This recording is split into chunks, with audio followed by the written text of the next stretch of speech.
What are we doing today? I'm glad you asked, because I've come up with an interesting list today for Pop Culture Shock. When did I think of it? Just once upon a December. There's a rumour in St. Petersburg that a live-action Anastasia film may be coming soon, guys, though production seems to have stalled on it. Not really sure what's happening there. Fortunately, there is a company, a certain company, that owns the 1997 original animated version, who have a bit of a penchant for making live-action remakes of classic animated films of late. That's right, I'm talking about Disney. Have you heard of them? Anastasia is a classic for anybody who grew up in the 90s, and she officially became kind of a Disney princess earlier this year after the Disney-Fox merger, so you just know that Bob Iger and his team are just itching to get at this and make a live-action version. So it's about time that we do and take this journey to the past. Fortunately, I've assembled just such a cast for the endeavour, and here it is.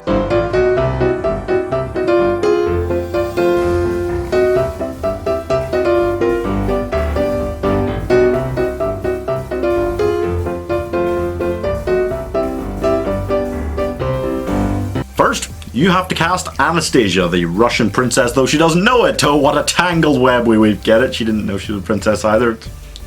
Comedy! Anastasia is separated from her family after the evil wizard Rasputin, go with it, puts a curse on her family and starts a revolution, and there's a whole thing. Years later, the Grand Duchess offers a reward for her return, and a couple of dirty schemers, decide to hold auditions to find someone who they can kind of pawn off to the Dowager as the real princess. And who do they find? Anastasia, who is the real princess, though she doesn't know it. It's a heartwarming story to the extent that every time I watch it, I become more and more convinced it must actually be a Disney film. And now it is!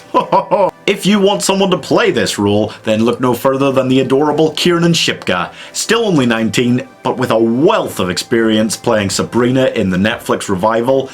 I binged both seasons of that are out so far, and I can't wait for the third season, and it convinced me that she has this quality about her that nails down this role. She's got that innocent look that perfectly describes Anastasia, who really is just at the actual beginning of the film, she's just stepping out of the world, out of the orphanage where she grew up after losing her memory as a child after the whole revolution thing.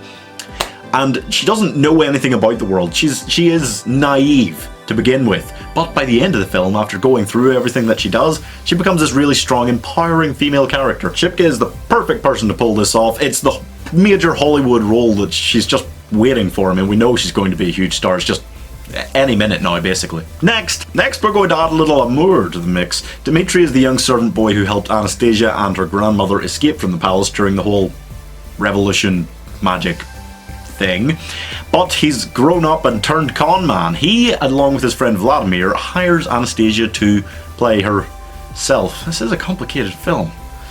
Anyway, I'm not going to cast either of Sabrina's boyfriends to play this role, because I'm just not getting involved in that whole shipping war. Shipka war? Never mind. No, I'm going to cast Tom Holland, because wow. Holland is the perfect example of someone who's young enough to cast in this role while having the experience from major Hollywood films already that gives him this on-screen presence that, you know, you need a certain level of that to play this kind of cocky character. In addition, I'm betting that he needs his fill of working on Disney films, since he's not going, nope. Too soon. Next. As for Vladimir, I knew exactly who I wanted immediately when I thought about this, and I'm not changing my mind about it because it is a genius idea.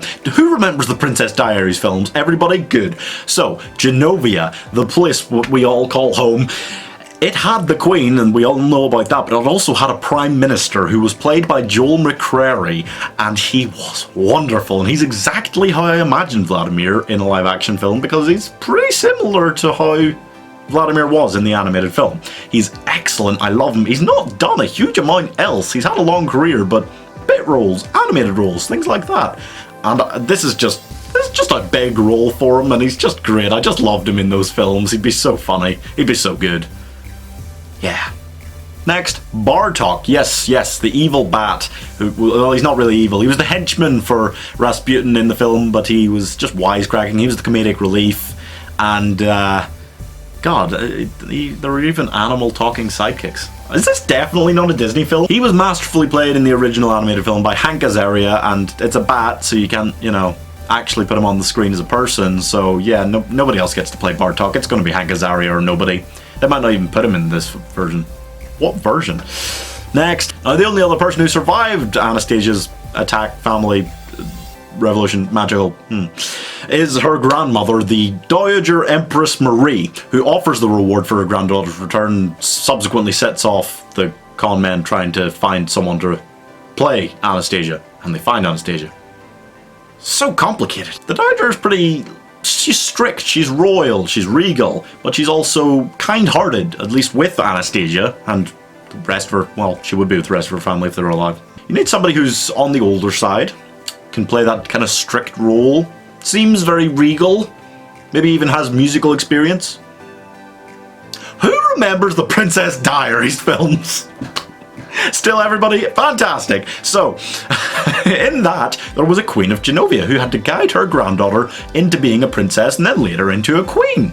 Yes! Yes! And she was regal, elegant, older, and she was played by Julie Andrews, the greatest musical star of all time. Should I just cast Anne Hathaway to be Anastasia and just be done with it? I don't know. Next. Finally, we have to cast our antagonist. Rasputin is not an evil magician, kids. Read a book if you want an accurate representation. But in this, he's magic and summons evil spirits and starts revolutions and is undead? Yeah. Anyway, he's on the older side, he's Russian, he's super evil, he's undead. Yeah, I'm gonna cast Gary Oldman because the man is literally a chameleon. He's been a terrifying evil villain in The Fifth Element. He's been a terrifying Russian villain in Air Force One. And even a terrifying undead villain in Dracula. Yeah, he's really done everything. That pretty much makes up all the components of Rasputin, so he's gonna crush it. I'm acting like this film's already happening because I've got really excited doing all this, and it's just really cool, and I think it'll be really good, and I need it to happen now, guys. I need it to happen. Let's start a revolution like Rasputin and make it happen.